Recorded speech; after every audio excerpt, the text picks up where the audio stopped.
ትንቢተ ኢሳይያስ ምዕራፍ 53 የሰማነውን ነገር ማን አመነ? የእግዚአብሔርስ ክንድ ለማን ተገለጠ? በፊቱ እንደ ቡቃያ ከደረቅም መሬት እንደወጣ ሥር በቀለ። የሚስብ ውበት ወይም ግርማ የለውም፣ እንድንወደውም የሚያደርግ መልክ አልነበረው። በሰዎች የተናቀና የተጠላ የሕማም ሰውና ሥቃይ ያልተለየውም ነበር። ሰዎች ፊታቸውን እንደሚያዞሩበት ዐይነት የተናቀ ነበር፣ እኛም አላከበርነው።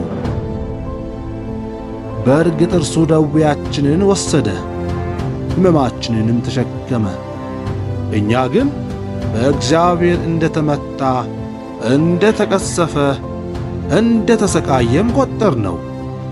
ነገር ግን እርሱ ስለ መተላለፋችን ተወጋ፣ ስለ በደላችንም ደቀቀ።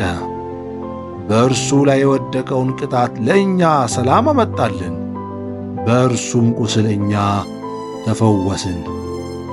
እኛ ሁላችን እንደ በጎች ተቅበዝብዘን ጠፋን፣ እያንዳንዳችንም በየመንገዳችን ነጐድን። እግዚአብሔርም የሁላችንን በደል በእርሱ ላይ ጫነው። ተጨነቀ፣ ተሰቃየም፣ ነገር ግን አፉን አልከፈተም።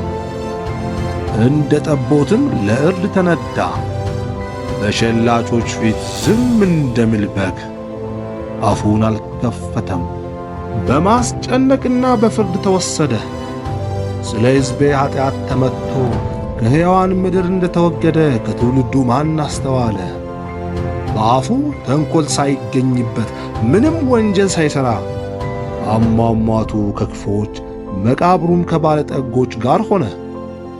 መርቀቁና መሰቃየቱ ግን የእግዚአብሔር ፈቃድ ነበር። እግዚአብሔር ነፍሱን የኀጢአት መሥዋዕት ቢያደርገውም እንኳ ዘሩን ያያል፣ ዕድሜውም ይረዝማል። የእግዚአብሔርም ፈቃድ በእጁ ይከናወናል። ከነፍሱ ሥቃይ በኋላ የሕይወት ብርሃን ያያል፣ ደስም ይለዋል። ጻድቅ ባሪያዬ በእውቀቱ ብዙዎቹን ያጸድቃል፣ መተላለፋቸውንም ይሸከማል። ስለዚህ ድርሻውን ከታላላቆች ጋር እሰጠዋለሁ፣ ምርኮውንም ከኃያላን ጋር ይካፈላል። እስከ ሞት ድረስ ሕይወቱን አሳልፎ በመስጠቱ ከክፉ አድራጊዎችም ጋር በመቈጠሩ የብዙዎቹን ኀጢአት ተሸከመ፣ ስለ ዓመፀኞችም ማለደ።